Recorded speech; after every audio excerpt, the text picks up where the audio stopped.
বরফের সীমানা ভেদ করে 3টি পাখিকে স্নোল্যান্ডের দিকে এগিয়ে আসতে দেখা গেল।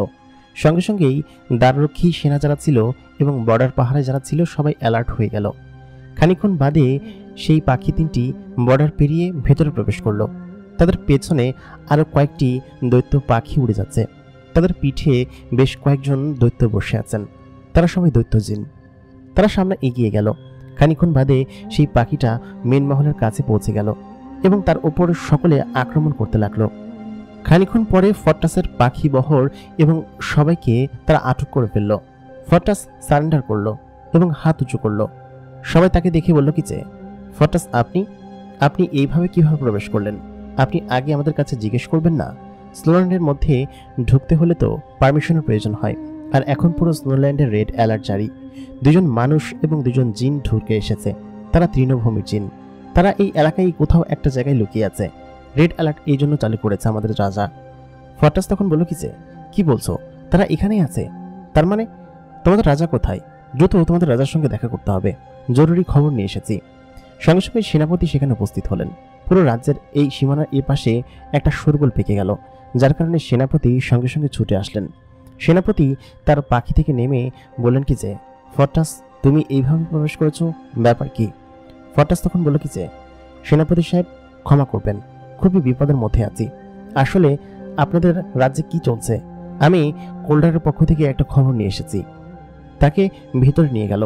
সেনাপতি সবাইকে বলল, তোমরা সবাই স্থানে যাও। তারপর ফর্টাস এবং সেনাপতি 2জনে ভিতরে প্রবেশ করলো। যেতে যেতে গল্প করছে। ফর্টাস বলল কি যে, শুনতে পেলাম আপনাদের রাজ্যে নাকি 2জন মানুষ এবং 2জন তৃণভূমির জিন প্রবেশ করেছে এবং তারা এখন গোপনে আছে। ফর্টাস তখন বললেন, আপনি কি ওদেরকে বন্দী করে রেখেছেন এবং সেখান থেকে পালিয়েছে? সেনাপতি বললেন কি যে, হ্যাঁ, বন্দী করে রেখেছিলাম এবং তারা পালিয়ে গিয়েছে। ফর্টাস জানালো, আপনাদের রাজার সঙ্গে আমার দেখা করতে হবে, খুব জরুরি, জরুরির উপর জরুরি। তখন সেনাপতি বললেন, রাজা তো তার নিজের কক্ষে এখন নেই, তিনি উপরে গিয়েছে। এবার ঠিকঠাকভাবে সুরক্ষিত আছে কিনা সেটা দেখার জন্য গিয়েছে। ফর্টাস তখন সেনাপতিকে জানালো, তোমরা হয়তো জানো না, ওর সঙ্গে আমার দেখা হয়েছিল। সেনাপতি বললেন, কার সঙ্গে? ফর্টাস তখন বলল, তোমরা যাকে বন্দী করেছ সে হচ্ছে হানিফা, তৃণভূমির সর্দার এবং সেনাপতি। সঙ্গে সঙ্গেই সেনাপতি একটু আতকে উঠল, কি, হানিফা এখানে কি করছে? আর ওর সঙ্গে যে মানুষ? তখন ফর্টাস জানালো, যে মানুষটাকে তোমরা দেখতে পেয়েছ সে আর কেউ নয়, সে হচ্ছে তোমাদের যুবরাজ, আমাদের মহারাজ ইকবালের একমাত্র ছেলে। সেনাপতি বললেন, কি বলছো? দ্রুত মহারাজের কাছে যেতে হবে, এই খবর মহারাজের কাছে দিতে হবে। তারা নিশ্চয়ই এখানে কিসের জন্য এসেছে? ফর্টাস তখন জানালো, তোমরা তাকে এখানে বন্দী করে রেখেছ, বিষয়টা ভালো করনি। তবে তোমরা তো তাকে চিন্তা না, তবে কোল্ডারের পক্ষ থেকে তাদেরকে নিয়ে যাওয়ার জন্য আদেশ আছে। দ্রুত আমাকে মহারাজের সঙ্গে কথা বলিয়ে দাও। সেনাপতি দ্রুত মহারাজের কক্ষে গেলেন এবং সেখানে গিয়ে দেখলেন তিনি সেখানে নেই। তার মানে সত্যি সত্যি তিনি ওপরে গিয়েছেন, এবার সুরক্ষিত আছে কিনা সেটা দেখার জন্য। ফর্টাস এবং সেনাপতি সঙ্গে সঙ্গে সেই লিফটের মধ্যে উঠে পড়লেন এবং লিফট নিচের দিকে যেতে শুরু করলো।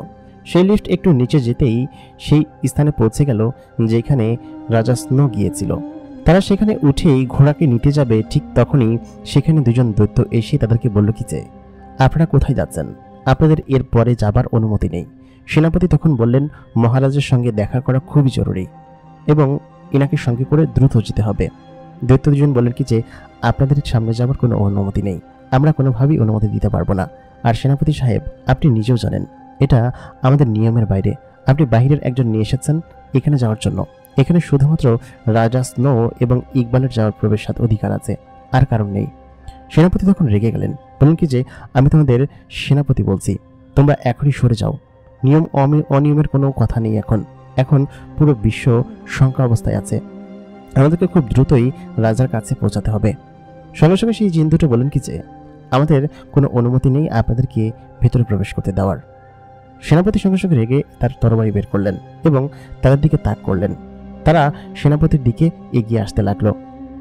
আন্ডারগ্রাউন্ডের মেন দরজা দিয়ে বিশাল বড় বড় পৈশাচিক দৈত্য বেরিয়ে আসছে। তাদের গাল দিয়ে কালো রঙের লালা পড়ছে, তাদের মাথায় বিশাল বড় বড় শিং, দাঁতগুলো এবড়ো থেবড়ো অবস্থায় এবং তাদের শরীর দেখলে যে কোনো মানুষের বমি এসে যাবে। তারা আন্ডারগ্রাউন্ডে এরকম ভাবেই থাকে এবং রক্ত এবং নানান জিনিস খেয়েই জীবন ধারণ করে থাকে।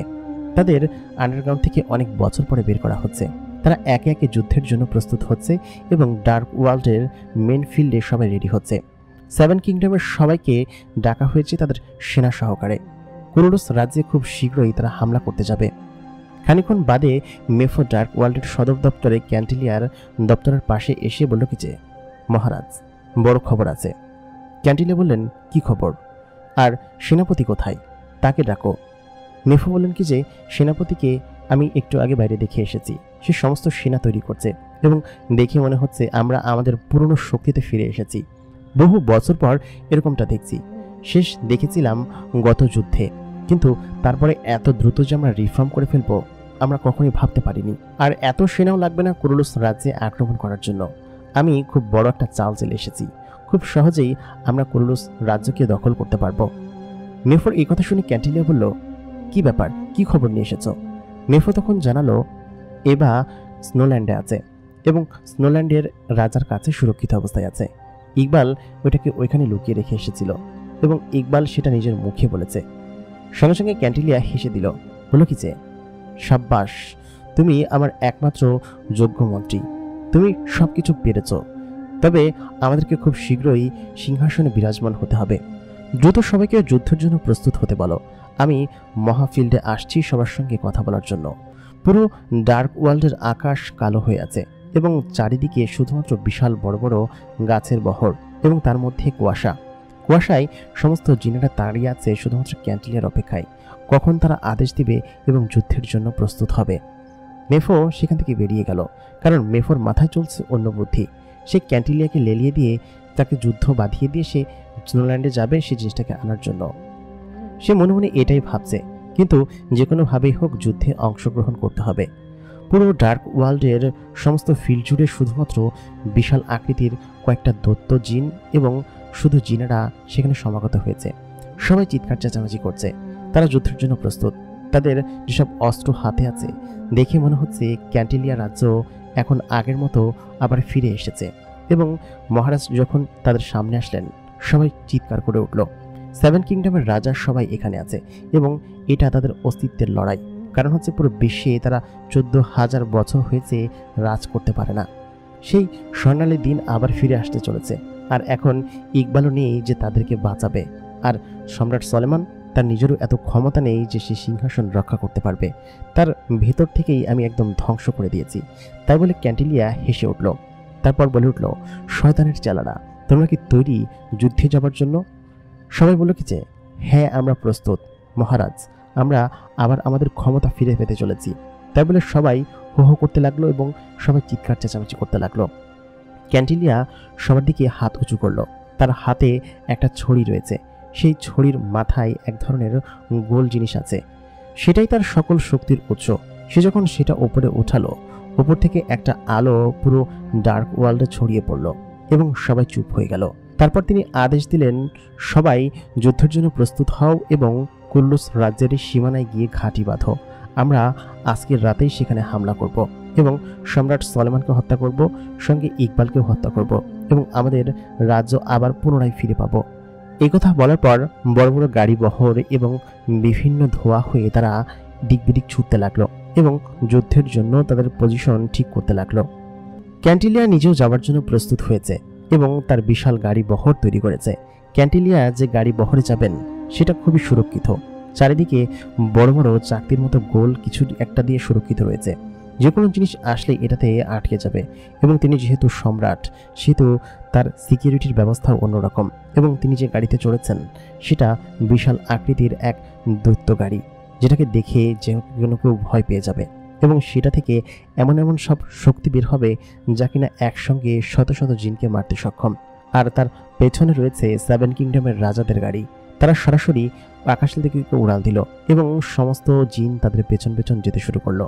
সেনাপতি অর্ধেক জিন নিয়ে আগে পৌঁছে গিয়েছে কুরুলুস রাজ্যের সীমান্তে পাহারা দিতে এবং যে কোনো সময় তারা হামলা করে বসবে। সম্রাট সলেমান এবং তার পেছনে সেভেন কিংডমের সমস্ত রাজারা সামনের দিকে যেতে শুরু করলো। মহাবিশ্বযুদ্ধ লাগতে চলেছে। ওইদিকে সম্রাট সলেমানের বিন্দুমাত্র ধারণা নেই যে তাদের উপর কি ধরনের বিপদ আসতে চলেছে। বীরবল সমস্ত সেনা তৈরি করেছে এবং সীমানায় পাহারা বাড়িয়ে দিয়েছে। দক্ষিণ, উত্তর, পূর্ব, পশ্চিম চারিদিকে খুব কড়া পাহারায় রয়েছে। চারিদিকে শুধুমাত্র আজাহারি প্রজাদের এবং সমস্ত সেনারা তাদের নিজস্ব পজিশনে বসে আছে, কারণ বীরবল জানে যে যে কোনো মুহূর্তে হামলা হতে পারে। খানিকক্ষণ বাদে সে সবাইকে বলল কি যে আমাদের রাজ্যেও এখন সংকটাপূর্ণ অবস্থায় আছে, আমরা আমাদের শেষ রক্তবিন্দু পর্যন্ত দিয়ে এই রাজ্যকে রক্ষা করব। একটা শয়তানকেও আমরা এখান থেকে জীবিত যেতে দিব না। সঙ্গে সঙ্গে কুলুস রাজ্যের সমস্ত সেনারা চিৎকার দিয়ে উঠল এবং তারা নিজেদের পজিশনে যেতে লাগলো। সলোমনের ধারালো তরবারি খুব দ্রুত গতিতে ইকবালের দিকে আসছে, আর একটু হলেই তার গলা ছুঁয়ে একদম মনটা আলাদা করে ফেলবে। ঠিক তখনই বীরবল পেছন থেকে ডাক দিল, বলল, মহারাজ থামুন। সঙ্গে সঙ্গে এগিয়ে সলোমন থেমে গেল, বলল, কিছু কি হয়েছে? শয়তানের বাচ্চাটাকে মেরেই তো ফেলেছিলাম, আবার কিসের জন্য ডাকছিস? বীরবল বলল কি যে মহারাজ, আমাদের বিপদ সন্নিকটে। আমাদের বর্ডারের আশেপাশে অসংখ্য ডার্ক ওয়ার্ল্ডের জিনেরা ঘিরে ফেলেছে। তারা যে কোনো সময় যুদ্ধের জন্য আমাদেরকে হানা দিবে এবং তাদের পেছনে আরো অসংখ্য জিন আসছে। তবে সেগুলো কোনো ব্যাপার না, আমরা সেগুলোকে প্রতিহত করতে পারবো এবং সেরকম শক্তি আমাদের আছে। আমাদের সঙ্গে 5 কিংডমের শক্তি আছে, আর 2 কিংডম আমাদের সঙ্গে নেই। কিন্তু তারা যদি আসতো তাহলে হয়তো আরো ভালো হতো, কিন্তু ব্যাপার না। 5 কিংডম যেহেতু আমাদের সঙ্গে আছে, আমরা সমস্ত জিনেদেরকে হত্যা করতে পারবো এবং এইসব ডার্ক ওয়ার্ল্ডের শক্তিকে আমরা একদম ধুলোয় মিশে দিতে পারবো। সম্রাট সলোমন সঙ্গে সঙ্গে রেগে গিয়ে বলল কি যে এত বড় ধোঁকা! নেফো আমার সঙ্গে সন্ধি চুক্তি করে গিয়ে তার মহারাজকে নিয়ে নাকি আমার সঙ্গে দেখা করতে আসবে এবং সিংহাসনের সমান সমান ভাগ নেবে, কিন্তু সে এরকম একটা কাণ্ড করলো। নিশ্চয়ই তারা এবার খবর পেয়ে গিয়েছে, যার কারণে তারা এমনটা করেছে। নাকি মহারাজ আমার সঙ্গে আসছে দেখা করতে, দেখা করে তিনি আমার সঙ্গে বৈঠকে বসবেন। তুমি খবর লাগাও বাইরে কি হচ্ছে সমস্ত কিছু। বীরবল বললেন কিছু, মহারাজ আপনার ধারণা ভুল। নেফো আমাদের সঙ্গে ধোঁকাধাড়ি করেছে। সে এমনিতেই এমন লোক যে যে কাউকে ধোঁকা দিতে পারে, যেমনটা সে ইকবালকে দিয়েছে। ইকবাল বলল কি যে সম্রাট সলেমান, শোন, তুই এখন এই বিপদ থেকে কেমনে বাঁচবি? পাপ পাপেও ছাড়ে না। তুই আমাকে হত্যা কর, সমস্যা নেই, আমি নির্দ্বিধায় হাসতে হাসতে মরে যেতে রাজি আছি। থেমে গেলি কিসের জন্য? বীরবল এখন বললেন কি যে মহারাজ, আপনি একটু ভেবে দেখুন, এরকম সংকটাপূর্ণ অবস্থায় ইকবাল আমাদের কাজে আসতে পারে। এর আগে যেমন ও শয়তানকে মেরেছিল, বড় শয়তানকে হত্যা করেছিল, আর ক্যান্টিলার সব থেকে দুর্বল স্থান হচ্ছে এই ইকবাল। ইকবালকে দেখে ক্যান্টিলা নিশ্চিত ভয় পাবে এবং সে আমাদের দিকে আসতেও সাহস করবে না। আমরা একে শক্তি হিসেবে ব্যবহার করতে পারি। সলোমন তখন জানালো, একে এখনই মারা যাবে না, একে দিয়ে আমরা আমাদের যুদ্ধ জয় করব। কিন্তু এরা এরকম আমাদের সাথে বিশ্বাসঘাতকতা করবে কখনো ভাবতেও পারিনি। সবাই বিশ্বাসঘাতক, সবাই ট্রেইটর। কেমন যেন আমাদের সবকিছু হাতের নাগালের বাইরে চলে যাচ্ছে অনেক আগে থেকেই। তারা এসব কথা বলতে বলতেই হঠাৎ করে কুর্লুস রাজ্যের আকাশ সীমানা কালো হতে লাগলো। সূর্য নিভে গেল, একটা অন্যরকম কালো মেঘে পুরো কুর্লুস রাজ্যকে ঢেকে দিল। এত বড় কুর্লুস রাজ্য সীমানা, চারিদিকে শুধু ঝড় এবং বাতাসের ছায়া দেখা গেল। বিশাল বৃষ্টি আসবে। বলতে বলতেই পুরো রাজ্য জুড়ে বৃষ্টি চলে আসলো। এরকম বৃষ্টি বহু বছর হয় না, এবং হঠাৎ করে এরকম মেঘ, কিসের মেঘ এটা এবং কিসের সংকেত দিচ্ছে? সম্রাট সলোমন বুঝতে পারল, কারণ সে অনেক বছর ধরেই এই রাজ্য দেখছে এবং সে জানে যে এটা কিসের সংকেত। সে বীরবলকে বলল, তোমরা দ্রুত যুদ্ধের জন্য প্রস্তুত হও। আমি বুঝতে পেরে গিয়েছি ওরা আমাদেরকে হামলা করার জন্যই আসছে, এবং এটা আমি আমার অভিজ্ঞতা থেকে বলছি। বীরবল তখন বললেন, মহারাজ আপনি চিন্তা করবেন না, আমি সমস্ত জায়গায় সমস্ত সেনাদের অ্যালার্ট করে দিয়েছি। তারা কোনোভাবেই আমাদের সীমান্তে প্রবেশ করতে পারবে না। অন্ধকার গুহার মধ্যে দিয়ে ইউসুফ, হানিফা এবং সবাই এগিয়ে যেতে লাগলো। খানিকটা সামনে আসতেই তারা দেখল বিশাল এক বড় নদী। পাহাড়ের মধ্যে দিয়ে এরকম একটা নদী বয়ে গিয়েছে, সেটা দেখলেই অবাক লাগে। আর হঠাৎ করে তারা বরফের জায়গা থেকে এরকম একটা পাহাড়ের মধ্যে কিভাবে চলে আসলো সেটাই ভেবে কুলাতে পারছে না। তারা যেখানে এসেছে সেখানে এই পাহাড়ের গুহার মুখ শেষ এবং সামনে বিশাল এক নদী, এবং তারা নিচে তাকাতে দেখল সেই নদীর মধ্যে বিরাট বড় বড় কুমির তাদের দিকে তাকিয়ে আছে। কুমির নাকি অন্য কিছু বোঝা যাচ্ছে না, বাহিরের আলো খুব বেশি একটা পড়ছে না। তবে তারা এরকম একটা জায়গায় কিভাবে আসলো?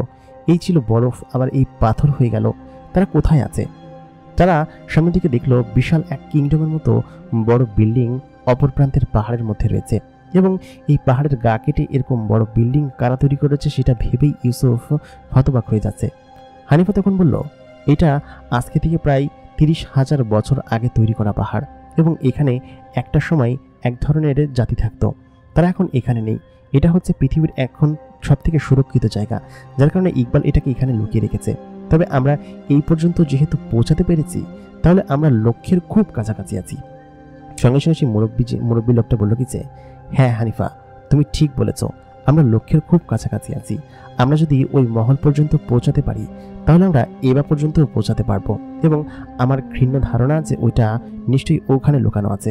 আর আমরা যে রাস্তা ধরে এসেছি এটা হচ্ছে এই মহলের পেছন দিককার রাস্তা। এটা হয়তো বহু বছর আগে বন্ধ করে দেওয়া হয়েছে, কিন্তু ভাগ্যক্রমে আমরা এই রাস্তাটার সন্ধান পেয়ে গিয়েছি।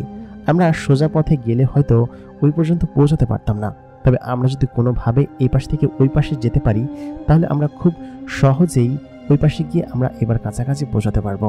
এবং আমার ক্ষীণ ধারণা যে এই মহলের কোথাও একটা সেই জিনিসটা লুকানো আছে, এবং পৃথিবীর সব থেকে সুরক্ষিত জায়গা এটাকে বলা হয়ে থাকে। হানিফা বলল, এই জায়গা সম্পর্কে এর আগে আমি অনেকবার শুনেছি, তোমার বাবার কাছ থেকেই শুনেছি যেরকম একটা জায়গা আছে পৃথিবীতে কোথাও, কিন্তু এটা বরফের মধ্যে দিয়ে এখানে কিভাবে আসলো? নিশ্চয়ই এটা জাদু দিয়ে তৈরি এবং একটা ম্যাজিক্যাল ওয়ার্ল্ড। ইউসুফ বলল, কিন্তু চাচাজি আমরা ওই পাশে যাব কিভাবে? নিচে তো বড় নদী, এবং এই নদীর মধ্যে বিশাল বড় বড় জন্তু আছে। এই পাশ থেকে ওই পাশটা অনেক দূরত্ব। হানিফা বলল, আচ্ছা তুমি এখানে অপেক্ষা করো, আমি একটু সামনে গিয়ে দেখি কি অবস্থা। হানিফা আসমানে ভেসে গেল, এবং ভেসে নদীর অর্ধেক পর্যন্ত পার হতেই দূর থেকে বড় বড় তীর তার দিকে ছুটে আসতে লাগলো। একটুর জন্য সে বেঁচে গেল এবং খুব দ্রুত গতিতে সেখান থেকে পিছনে চলে আসলো। ইউসুফ তখন বলল, আমাদের কিছু একটা ভাবতে হবে, নিশ্চয়ই এই জায়গায় কোনো একটা ব্রিজ আছে, না হলে এরকম তো হবার কথা না। আমি একটা জিনিস দেখতে পেয়েছি, আপনি ওই মহলের একদম সামনের সাইডে দেখুন, কোনো একটা হাতলের মতো জায়গা আছে, এবং নিশ্চয়ই ওইখান থেকে কোনো একটা ব্রিজ এটার সাথে কানেক্টেড হয়। আপনি এখানে দেখুন, মনে হচ্ছে কোনো ব্রিজের কানেকশন এখানে আছে। নিশ্চয়ই কোনো কিছু এমন আছে যেটার দ্বারা আমরা এই ব্রিজটাকে ওপেন করতে পারি। কিছুক্ষণ বাদে ইউসুফ চারিদিকে নজর বোলাতে লাগলো এবং দেখতে লাগলো যে কিভাবে কাজগুলো করা যায়। ইউসুফের মাথায় কিছু আসছে না, সে সেখানে বসে পড়ল। মায়া বলল কি যে, কিছু একটা ভাবো। ইউসুফ রেগে গিয়ে বলল কি যে, আমি তো ভাবছি, না ভেবে কি বসে আছি নাকি? হানিফা চারিদিকে তাকাতে লাগলো। হঠাৎ করেই ইউসুফ রেগে গিয়ে মায়াকে বলল, তুমি চুপ থাকো, বেশি কথা বলো, তোমাকে এখানে আসতে আমি নিষেধ করেছিলাম, এখন তুমি আরেকটা মুসিবত বাঁধিয়ে নিয়েছ। আমি এবং হানিফা চাচা আসলে এত মুসিবত হতো না, তোমাকে নিয়ে আবার আরেকটা বিপদ। মায়া মন খারাপ করে বসে পড়ল। সবাই এক এক দিকে চুপচাপ বসে আছে। ইউসুফ এদিকে ওদিকে দেখাদেখি করছে, কিন্তু কোনো সুড়ঙ্গই সে খুঁজে পাচ্ছে না। এখান থেকে নিচে গেলে একদম সোজা জমের দুয়ারে পৌঁছে যেতে হবে, কারণ নিচের যে বড় বড় কুমির দেখতে পাচ্ছি এক কামড়ে একদম গিলে খেয়ে ফেলবে। আর এখান থেকে ওই পাশে যাওয়াটা এত সহজ বিষয় না, কারণ হচ্ছে যেতে গেলেই যে কোনো একটা বিপদ নিশ্চয় চলে আসবে। বুদ্ধি খাটিয়ে কাজ করতে হবে। প্রায় 1 ঘন্টার মতো তারা বসে থাকলো সেখানে, কিন্তু তাদের মাথায় কোনো বুদ্ধি আসছিল না। হঠাৎ করেই বাইরের একটা আলো সে দেখতে পেল।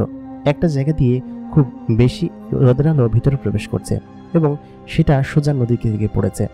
ইউসুফের মাথায় তখন বুদ্ধি আসলো, এরকম একটা ফাঁকা জায়গা এইখান দিয়ে কিসের জন্য রাখা হয়েছে? এটা খুব সুন্দরভাবে কাটা একটা জায়গা, নিশ্চয়ই এখানে কোনো গোপন জিনিস আছে এবং রহস্য আছে।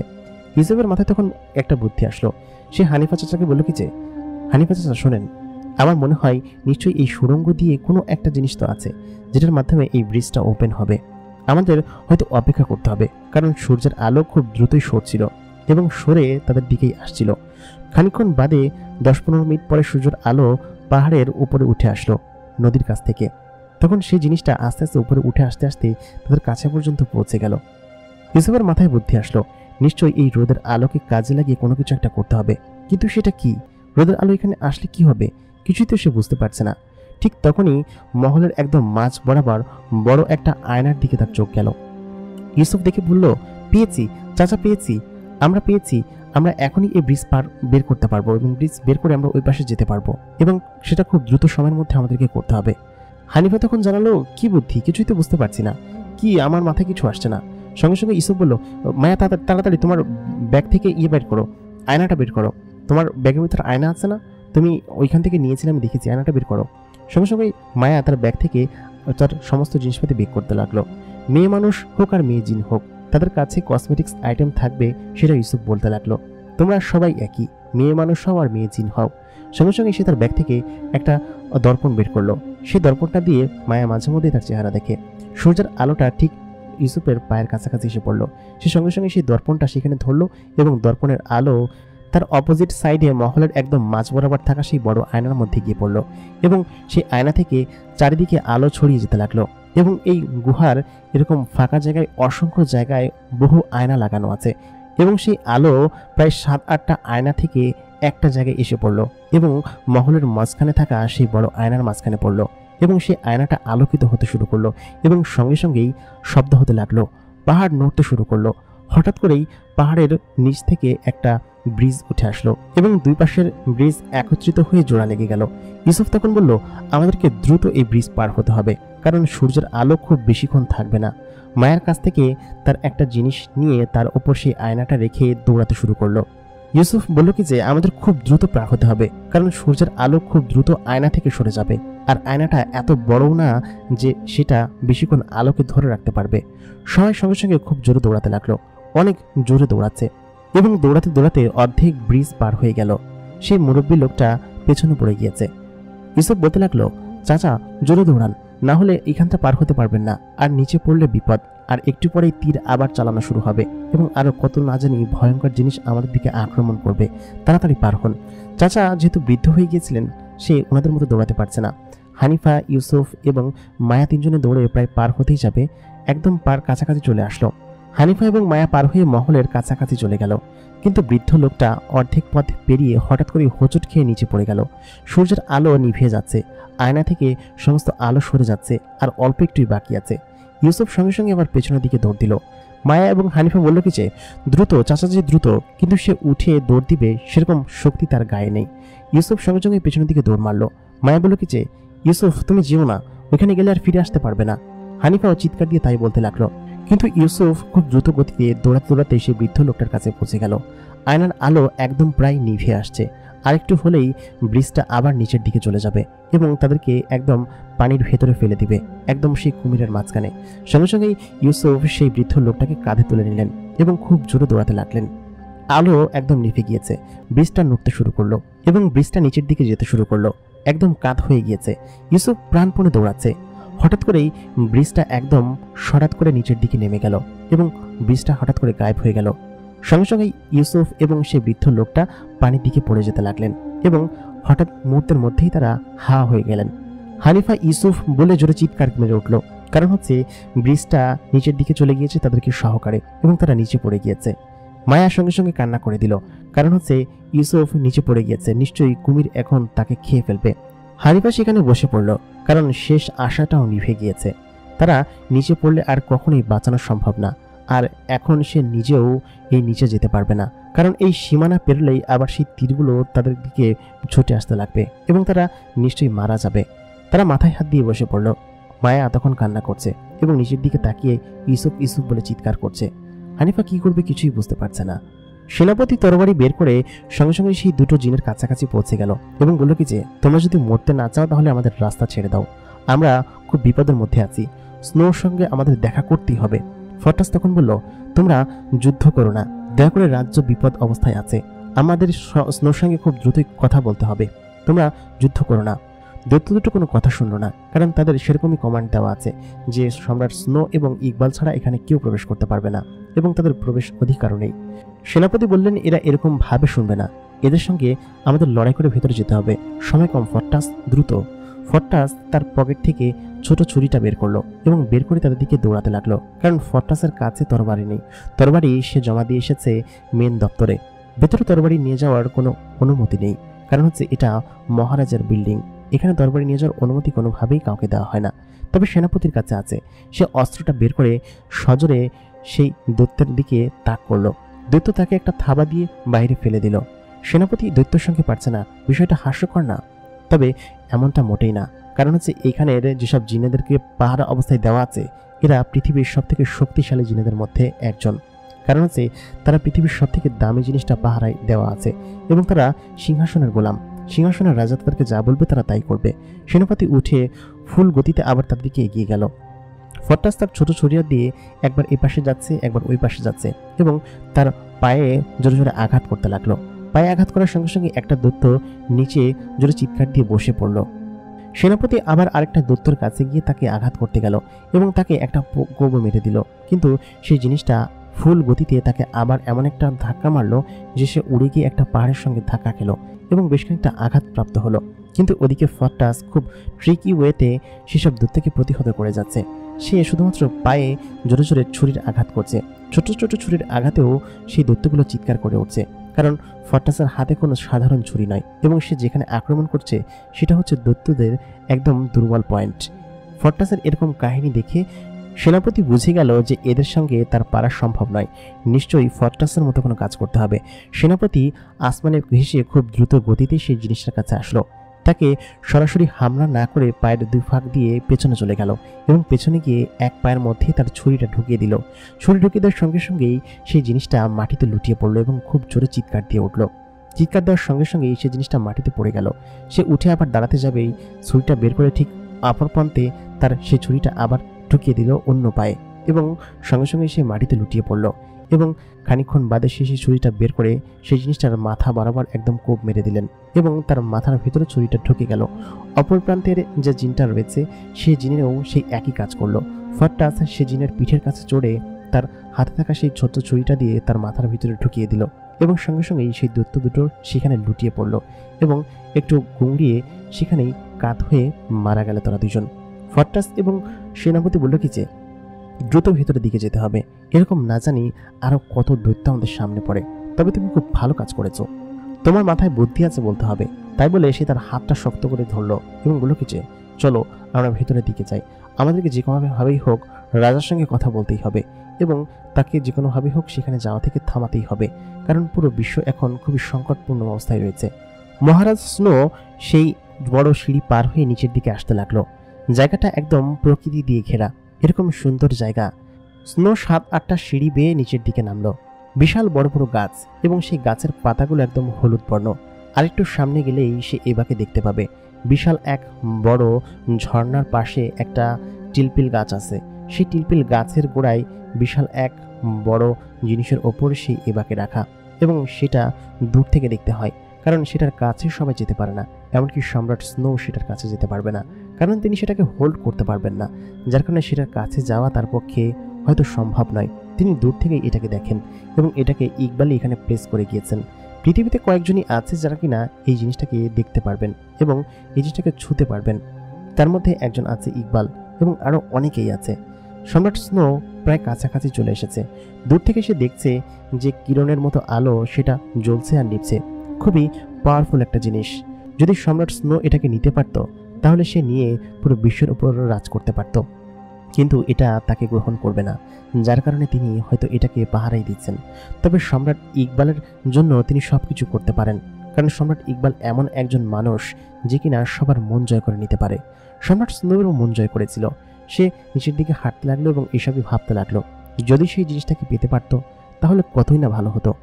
এই কথা সে ভাবছে, ঠিক তখনই সে পেছনে জোরে একটা শব্দ পেল এবং সে সেনাদেরকে ডাক দিল, বলল কি যে বাহিরে কি হচ্ছে দেখে আসো তো, এত শোরগোল কিসের? সেনারা বলল কি যে মহারাজ বাহিরে কারা যেন আমাদের উপর হামলা করেছে। মহারাজ বলল কি যে আমাদের উপর হামলা করবে কারা, তুমি দেখে আসো দ্রুত। ফর্টাস এবং সেনাপতি সামনের দিকে এগিয়ে গেল। তারা বুঝতে পারছে যে সেনারা তার দিকে এগিয়ে আসছে। দৈত্যরা যখন জোরে চিৎকার করে উঠল তখনই নিশ্চয়ই সবাই টের পেয়ে গিয়েছে। তারা ঘোড়া থেকে নেমে সেই ঘোড়া দুটো গাছের আড়ালে লুকিয়ে তারা নিজেরাও গাছের আড়ালে লুকিয়ে পড়ল। সেনারা চারিদিকে খবর করছে, নিশ্চয়ই এখানে কোনো কিছু গন্ডগোল হয়েছে। খানিকক্ষণ বাদে সেনারা এদিকে ওদিকে তাকিয়ে দেখতে পেল কিছু নেই। তারা সামনের দিকে আর গেল না। তারা এগিয়ে গিয়ে বলল কি যে কই, কোথাও কোনো কিছু নেই, নিশ্চয়ই ওরা কোনো একটা কাণ্ড করেছে যার কারণে এমনটা হয়েছে। এমনটা প্রায় প্রায় করে থাকে, সমস্যা নেই, আপনি মহারাজকে বলুন সবকিছু ঠিক আছে। দ্বাররক্ষী যারা আছে তারা ভেতরে গেল, গিয়ে বলল কি যে মহারাজ সবকিছু ঠিক আছে, চিন্তার কোনো বিষয় নেই। আসলে ওইখানে একটু জ্ঞানজাম লেগেছিল নিজেদের মধ্যেই, ওইটা কোনো ব্যাপার না, এটা মাঝে মধ্যে হয়ে থাকে। মহারাজ স্নো খুব দূরে এবাকে জ্বলন্ত অবস্থায় দেখছে। বিশাল এক পাহাড়ি উপত্যকার একদম মাঝখানে খুব সুরক্ষিতভাবে রাখা আছে। কয়েকটা সিঁড়ি পেরিয়েই একটা বড় নদী পড়ে, সেই নদীর ওপর দিয়ে বিশাল এক ব্রিজ। সে ব্রিজ পার হয়ে ওই প্রান্তে গেলেই সে সেটার কাছে পৌঁছে যাবে। তবে সে সেটার কাছে যেতে চাচ্ছে না, কারণ হচ্ছে সে তো দেখতেই পেয়েছে যে জিনিসটা সুরক্ষিত অবস্থায় আছে। তবুও তার কাছে যাওয়া উচিত, কারণ অনেকদিন যাবৎ সে ওই জিনিসটাকে দেখে না, তার ওই জিনিসটার প্রতি লোভ আছে। হয়তো এমনও হতে পারে যে পরিস্থিতি হয়তো পরিবর্তন হয়ে গেছে, এবার হয়তো তাকেও হোল্ড করতে পারবে, সেটা ভেবে সে সামনে এগিয়ে গেল। সেনাপতি এবং ফর্টাস সমস্ত সেনাদের চোখে ধুলো দিয়ে আস্তে আস্তে গোপনে সেই দরজার কাছাকাছি পৌঁছে গেল, কারণ হচ্ছে এটা ছাড়া আর কোনো উপায় নেই। মহারাজের সঙ্গে যে কোনোভাবেই হোক দেখা করতেই হবে এবং তাকে সমস্ত খবর দিতে হবে। তারা মূল দরজার কাছে গিয়ে দাঁড়িয়ে পড়ল, কারণ এখানে অসংখ্য সেনা রয়েছে, এদের ভেদ করে তারা সামনে যেতে পারবে না এবং তাদের সামনে যাবার অনুমতিও নেই। সেনাপতি কেন, কারোরই অনুমতি নেই। সেনাপতি বুলফর্টাসকে বলল, কি করা যায়, এরপরে আমরা কিভাবে প্রবেশ করব? তবে আমার মনে হয় মহারাজ কিছুক্ষণের মধ্যেই বেরিয়ে আসবে, আমাদের এখানেই অপেক্ষা করা উচিত। তারা সেখানেই গাছের আড়ালে ঘাপটি মেরে বসে থাকলো। সলোমন দেখতে পেল কুরুলুস রাজ্যের কি খারাপ অবস্থা। দক্ষিণের দিক থেকে সব কালো ধোঁয়া তাদের দিকে এগিয়ে আসছে এবং দক্ষিণে কালো মেঘ খুব বেশি দেখা যাচ্ছে। সলোমন এগুলোর সাথে পূর্ব পরিচিত এবং যেহেতু সে বড় শয়তানের সঙ্গে কাজ করেছে, বড় শয়তানের সব সিদ্ধান্ত সে খুব ভালোভাবে জানেন এবং এর আগের যুদ্ধে সেই ছিল বড় শয়তানের সবথেকে বড় সহায়তাকারী। সে বুঝতে পারছে দক্ষিণের এই পাশ থেকেই নিশ্চয়ই জিনেরা হামলা করবে। সে কি করবে কিছু বুঝতে পারছে না। সে বীরবলকে ডাকলো, বলল কি যে দক্ষিণের এদিক থেকে সর্বপ্রথম হামলা হবে, তোমরা এদিকে যাও এবং এদিকে গিয়ে সমস্ত জিনেদের সঙ্গে তোমরা লড়াই করো এবং তারা কোনোভাবেই যেন রাজ্য সীমানার ভেতরে প্রবেশ করতে না পারে। তোমরা দ্রুত যাও। দক্ষিণের রাজাকে অ্যালার্ট করে দেওয়া হলো। বীরবল দক্ষিণের রাজার কাছে দাঁড়িয়ে আছে। দক্ষিণের রাজার কাছে বলল কি যে এদিকে সমস্ত জিনেরা এগিয়ে আসছে, দেখো পুরো আকাশ কালো হয়ে আছে। এসব শয়তান জিনেদের প্রাথমিক লক্ষণ হচ্ছে আকাশ কালো হয়ে যায় এবং দেখো ওরা এগিয়ে আসছে এবং নিশ্চয়ই আশেপাশে কোথাও ঘাপটি মেরে বসে আছে। বর্ডার থেকে প্রায় 13 কিলোমিটার দক্ষিণে সেনাপতি নাফ তার সৈন্য নিয়ে দাঁড়িয়ে আছে। তারা এই পাশ দিয়েই আক্রমণ করবে, কারণ কুরুলুস রাজ্যের সবথেকে দুর্বল রাজ্য হচ্ছে প্রক্সিমা বি সেন্টারি এবং এই সাইডটা তারা আক্রমণ করার জন্য বসে আছে এবং এটা মেফো কনফার্ম করেছে। নাফ এসব বিষয় খুব ভালোভাবে জানে। 13 কিলোমিটার আগে তারা বসে আছে ঘাপটি মেরে কখন তারা ওইখানে হামলা করবে, কিন্তু তারা বুঝতে পারার আগেই তাদের দিকে বড় বড় তীর ধনুক এবং আগুন বর্ষণ হতে লাগলো। যারা সামনে এগিয়ে গিয়েছিল অধিকাংশ জিনেদের গায়ে আগুন লেগে তারা সেখানে সঙ্গে সঙ্গেই ভৎস হয়ে গেল। সেনাপতি নাফ বুঝে ওঠার আগেই তার অনেক সৈন্য ঘায়েল হয়ে পেছনের দিকে আসতে শুরু করলো। সেনাপতি সঙ্গে সঙ্গে বুঝে গেল যে নিশ্চয়ই সম্রাট সলোমন বুঝতে পেরে গিয়েছে। সম্রাট সলোমন একজন ধূর্ত লোক এবং তিনি এই কারণে হয়তো সম্রাট হতে পেরেছেন। তারা সামনের দিকে এগিয়ে গেল সমস্ত শক্তি নিয়ে এবং তারা দৃশ্যমান হওয়ার সঙ্গে সঙ্গেই বর্ডারের সকলে তাদেরকে দেখতে পেল এবং কালো ধোঁয়া আরো বেশি গভীর কালো হয়ে তাদের দিকে এগিয়ে আসছে। সেনাপতি বীরবল দেখে বুঝতে পারল যে তাদের দিকে নিশ্চয়ই এগিয়ে আসছে সমস্ত সেনারা। তারা তাদের আক্রমণ আরো বেশি বাড়িয়ে দিল।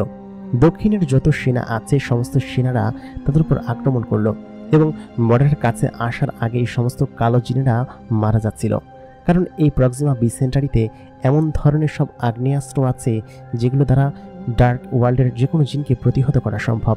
কিন্তু এই খবরটা নাফের কাছে ছিল না। খানিকক্ষণের মধ্যেই দক্ষিণের এই সাইডটা ক্লিয়ার হয়ে গেল। নাফ যতগুলো সেনা নিয়ে এসেছিল সামনের সারির সমস্ত সেনা ধ্বংস হয়ে গেল।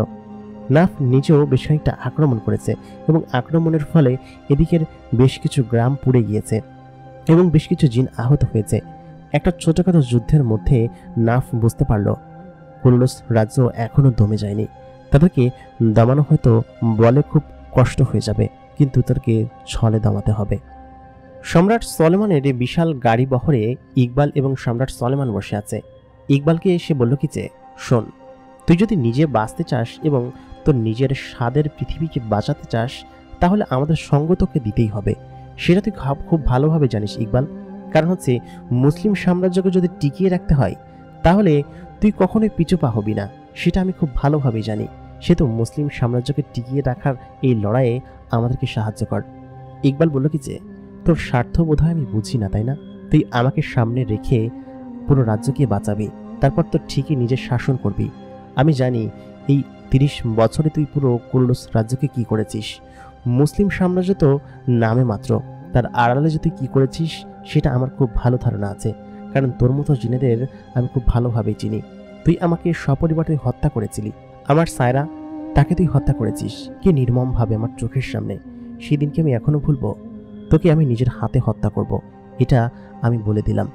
এটা বলার পর সলোমন বলল কি যে সেটা হয়তো তোর স্বপ্নে, তবে তুই যদি তোর মুসলিম সাম্রাজ্যকে বাঁচাতে চাস দেখ তোর প্রজারা কিভাবে আজাহারি করছে। মাটি থেকে প্রায় 300-400 হাত উপরে তাদের গাড়ি ভাসছে এবং সে দেখতে পাচ্ছে যে পুরো কুরুলুস রাজ্যের কি অবস্থা। বেশিরভাগ জায়গায় প্রজাদের আজাহারি এবং মরা দেহ পড়ে আছে, কারণ সম্রাট সলেমান এরকম ধ্বংসযজ্ঞ চালিয়েছে চারিদিকে এবং অধিকাংশ গ্রামের ঘরবাড়িগুলো পুড়ছে, কারণ প্রজারা বিদ্রোহ করেছিল যে তাদের মহারাজকে ছাড়তে হবে। সলেমানের এই কথা শুনে ইকবাল বলল কি যে, ঠিক আছে, আমি তোমাদের সঙ্গ দেওয়ার জন্য প্রস্তুত, তবে যদি তোমরা জয়ী হও তাহলে আমার প্রজা যারা আছে তাদেরকে ছেড়ে দিতে হবে এবং পুরো রাজ্য যেন আবার সুজলা সুফলা হয়ে ওঠে। আমি বেঁচে থাকি বা না থাকি, কিন্তু যে কোনোভাবেই হোক তুমি যেন আমার সঙ্গে বিশ্বাসঘাতকতা আগে যেরকম করেছো প্রজাদের সঙ্গে বিশ্বাসঘাতকতা করবে না। তারপর সলমন বলল, এই তো ভালো বাচ্চা, আমি জানি তুই যদি আমাদের সঙ্গে থাকিস তাহলে অবশ্যই আমরা জিততে পারবো, এবং এইরকম সংকট এসেছে সেটা আমার মোটেই ধারণা ছিল না। এই জন্য হয়তো হানিফা তোকে বাঁচিয়ে রাখতে বলেছিল। তুই বল যে ওদেরকে আমরা কিভাবে দুর্বল করতে পারি। এই সমস্ত কিছু তোর কাছেই আছে, আমি তোকে ব্ল্যাকমেইল করছি না, তোর নিজের প্রজাদেরকে বাঁচানোর জন্যই বলছি। দেখ তোর প্রজারা কিভাবে কান্নাকাটি করছে। ইকবাল ওপর থেকে নিচের দিকে দেখলো, সত্যি দূর দূরান্তের সমস্ত গ্রামগুলো পুড়ছে এবং চারিদিকে সবাই কান্নাকাটি করছে। অনেক প্রজা মারা গিয়েছে। এরকম অবস্থা হয়তো 14,000 বছর আগেও হয়নি, যখন আধিরাজ ছিল। সলেমান কি করেছে তার পুরো জিনের রাজ্যকে, পুরো জিনের দুনিয়াকে। তার চোখ বেয়ে পানি পড়তে লাগলো এবং সে তরবারি হাতে নিল। বৃদ্ধ ইকবালের গায়ে সে আগের জোশ আছে এবং সে আগের মতো বুদ্ধি খাটিয়ে সমস্ত কিছু করতে পারবে। সে সলেমানকে বলল, শোন, ক্যান্টিলিয়ার একমাত্র দুর্বলতা সে নিজে। আমরা চাইলে খুব সহজে ক্যান্টিলিয়াকে হারাতে পারবো, কিন্তু তার জন্য ক্যান্টিলিয়াকে জিনের রাজ্যে প্রবেশ করতে দিতে হবে এবং এখানে আসার পর তাকে আমি নিজে হাতে হত্যা করব। গতবার যা আমি না পেরেছিলাম এবার তা করব। ক্যান্টিলিয়ার যা দুর্বল পয়েন্ট আছে সেটা আমি খুব ভালোভাবে জানি। তুই এক কাজ কর, চারিদিকে সমস্ত সৈন্যদেরকে ভিতরের দিকে প্রবেশ করতে দে। যত জিনেরা আছে তারা যেন নিজেদেরকে আড়াল করে ফেলে, কারণ বুদ্ধি না দিয়ে এদের সঙ্গে কোনোভাবেই পারা যাবে না। তুই সবাইকে বলে দে যে সমস্ত জিনেরা যেন লুকিয়ে পড়ে এবং নিজস্ব পজিশন নিয়ে নেয়। যখন অসংখ্য জিন কুরুলুস রাজ্যের সীমানা পেরিয়ে ভিতরে প্রবেশ করবে, ঠিক তখনই পেছন থেকে তাদেরকে হামলা করতে হবে এবং তাদের মাঝখানে মিশে যেতে হবে, না হলে তাদের সঙ্গে পারা সম্ভব না। আমার যতটুকু ধারণা যে এই পৃথিবীতে যত সব দর্পি স্টেশন আছে সেগুলো থেকে কয়েক লক্ষ না কয়েক কোটি জিন এখন পর্যন্ত তৈরি করা হয়ে গিয়েছে। আর আন্ডারগ্রাউন্ডে যেসব জিনেরা ঘুমিয়েছিল তারা নিশ্চয়ই এখন ঘুমিয়ে নেই এবং তারা খুবই এক্সপার্ট যোদ্ধা। তারা এর আগেও যুদ্ধ করেছে, এটা তাদের জন্য নতুন কিছু নয়। আমাদেরকে আগে তাদেরকে হত্যা করতে হবে, যার কারণে তাদেরকে চিহ্নিত করতে হবে। যারা আন্ডারগ্রাউন্ড স্লিপিং চেম্বারে ঘুমিয়েছিল তাদের দেখে খুব সহজেই আলাদা করা যাবে। তারা দেখতে বয়স্ক হবে এবং তাদের চোখগুলোও একদম ভেতরের দিকে থাকবে। এরকম জিনিস যদি দেখতে পাস তাহলে তাদেরকে আগে হত্যা করবি, কারণ সদ্য জন্ম নেওয়া এসব দর্পির বাচ্চারা এতটা শক্তিশালী না যতটা শক্তিশালী ওই সমস্ত জিনেরা। আমি সমস্ত গোপন খবর বলে দিলাম, এবার বাকিটা তোর ইচ্ছা। তবে সলেমান, আমি একটা কথা খুব ভালোভাবে বলে দিতে পারি, কোনো স্বৈরশাসক আজ পর্যন্ত নিজে বেঁচে থাকতে পারেনি। তার পতন খুব ভয়াবহভাবে হয়েছে। আমি তোকে আগেই নিষেধ করেছিলাম যে এর সঙ্গে কোনোভাবে হাত মিলাস না আর মেফোকে কোনোভাবেই সীমানায় প্রবেশ করতে দিস না, কিন্তু সেই ভুলটাই তুই করেছিস। কিন্তু এখন আমাদেরকে বাঁচতে হবে সেই আগের মতো। আমি যদি আগে জানতাম যে তুই সম্রাট কুরুলুসকে মেরে ফেলবি তাহলে সবার আগে আমি তোকে হত্যা করতাম। ওই যে একটা কথা আছে না, নিজের মানুষই সব থেকে বেশি বিশ্বাসঘাতক কথা করে, এবং সেটা তুই করেছিলি আমাদের সঙ্গে, সম্রাট কুরুলুসের সঙ্গে করেছিলি এবং পরবর্তীতে আমার সঙ্গে করেছিস। তবে এটা যেন আর করিস না, কারণ তোর পাপের ঘোড়া ভরে এসেছে। আমি জানি তোকে আমি অনেক নিষেধ করেছিলাম, কিন্তু তুই কথা শুনিসনি। আমি বাধ্য হয়ে শুধুমাত্র আমার প্রজাদেরকে বাঁচানোর জন্য এমনটা করছি, না হলে আমি কোনোভাবেই তোকে সাহায্য করতাম না। সম্রাট সলেমানের গাড়ি আসমানে ভাসছে। ঠিক তখনই সেনাপতি এসে বলল কি যে, মহারাজ, দক্ষিণের সাইডে আমাদেরকে হামলা করেছিল। প্রক্সিমাবি সেন্টারের রাজা এবং আমরা সবাই মিলে সেই জায়গাটাকে প্রতিহত করেছি। এদিকে অসংখ্য জিন আরও এগিয়ে আসছে। আমরা খুব বেশিক্ষণ তাদেরকে আটকে রাখতে পারবো না, কারণ হচ্ছে তারা কোটি কোটি সেনা এবং আমাদের যে সেনা আছে তারা তো বহু বছর ধরে ট্রেন করা, কিন্তু আমাদের সেনার থেকে তাদের সেনার সংখ্যা অনেক গুণ বেশি। আমার মনে হয় না যে তাদের সঙ্গে। সলেমান বলল কি যে, তোকে কে বলেছে আমরা পারবো না? আমাদের সঙ্গে যে মাস্টার মাইন্ড আছে ইকবাল, ও আমাকে গোপন তথ্য শিখিয়ে দিয়েছে। শোন তাহলে। সলেমান সমস্ত কথা বুঝিয়ে দিল। সলেমান এই কথা বলার পর বীরবল বলল কি যে, আচ্ছা ঠিক আছে, আপনার এই কথা মতো আমি কাজ করছি। বীরবল চারিদিকে ছড়িয়ে গেল এবং সমস্ত জায়গায় খবর পৌঁছে দিল এমনটা করার জন্য, কারণ হচ্ছে এটাই একমাত্র পথ যাতে কিনা তাদেরকে কুর্লুস রাজ্যের সীমানার ভিতরে ঢুকতে দিয়ে হত্যা করা হবে, এবং এটাই হতো একমাত্র পথ তাদের সেনাকে প্রতিহত করার। প্রিয় দর্শক, জিনের দুনিয়া সিজন 3 11 নম্বর এপিসোড এখানেই শেষ। এপিসোড নাম্বার 12-এ কী হবে সেটা জানতে হলে অবশ্যই আমাদের সঙ্গে থাকুন। এপিসোড নাম্বার 12 খুবই ইন্টারেস্টিং হতে চলেছে, এবং আমরা খুব শীঘ্রই জিনের দুনিয়া সিজন 3-এর শেষ দ্বার প্রান্তে চলে এসেছি। এবং আপনাদের কাছে আমি জানতে চাই যে আমরা সিজন 3 শর্ট করে শেষ করে দিব নাকি সিজন 4 আরও বড় করে নিয়ে আসবো। কারণ হচ্ছে একটা গল্প শুরু করতে গেলে সেটার কনক্লুশন নামানো খুব কষ্ট হয়ে যায়। আমার কাছে যে ধারণা আছে তাতে আপনারা আমাদেরকে কমেন্ট করে জানান যে সিজন 3 শেষ করে দিব নাকি সিজন 4, মানে এই গল্পের আংশিক শেষ অংশ সিজন 4-এ নিয়ে আসবো। কারণ হচ্ছে সিজন 3 যদি আমরা শেষ করতে যাই এটা অনেক বড় হয়ে যাবে। অনেক বড় বলতে এখন 11 নাম্বার এপিসোড চলে, আমাদের এপিসোড সংখ্যা আরও বেশি বাড়াতে হবে। সেক্ষেত্রে একটা সিজনের এতগুলো এপিসোড থাকা হয়তো উচিত না। সিজন 4 এনে আরও একটু এলাবোরেট করে বড় করে যদি করা যায় তাহলে বিষয়টা সব থেকে ভালো হয় আমার মতে আর কি যেটা। তবে শর্ট করে গল্প যদি শেষ করে দেওয়া হয় তাও ভালো হয়। আমরা পরবর্তী সিজন 4-এ জিনের দুনিয়ার অন্য কোনো কাহিনী নিয়ে আমরা হয়তো হাজির হতে পারবো। তবে সম্পূর্ণটা নির্ভর করছে আপনাদের উপর। আপনারা সিজন 3 শেষ করতে চান, গল্পটা শেষ করতে চান এখানে, নাকি সিজন 4 আমি নিয়ে আসবো, সেই বিষয়ে আপনাদের কাছে মতামত চাচ্ছি। আমাদেরকে কমেন্ট করে অবশ্যই জানাবেন। আর সিজন 3 12 নম্বর এপিসোড খুব শীঘ্রই চলে আসবে। সিজন 3 এপিসোড নাম্বার 12-এ কী হবে জানতে হলে আমাদের সঙ্গে থাকতে হবে। আমাদেরকে বেশি বেশি করে লাইক কমেন্ট করতে হবে, শেয়ার করতে হবে আমাদের ভিডিও, এবং চ্যানেলে নতুন হলে সাবস্ক্রাইব করতে হবে। আর আপনারা যারা এখন পর্যন্ত 1-2 দেখেননি তারা অবশ্যই 1-2 দেখে আসুন। তাহলে দেখা হচ্ছে পরবর্তী এপিসোডে, এবং আপনাদের মতামত কিন্তু অবশ্যই আমাদেরকে জানাবেন পরবর্তী এপিসোডে কী হতে চলেছে। খুবই ইন্টারেস্টিং হতে চলেছে। আপনারা সবাই আমাদের সঙ্গে থাকবেন এবং আমাদেরকে এরকমভাবে বেশি বেশি করে সাপোর্ট করে যাবেন। ধন্যবাদ সবাইকে, দেখা হবে পরবর্তী এপিসোডে। এতক্ষণ কণ্ঠে আমি ইমরান ছিলাম আপনাদের সঙ্গে, এবং আপনারা দেখছেন দ্য মেগা বক্স।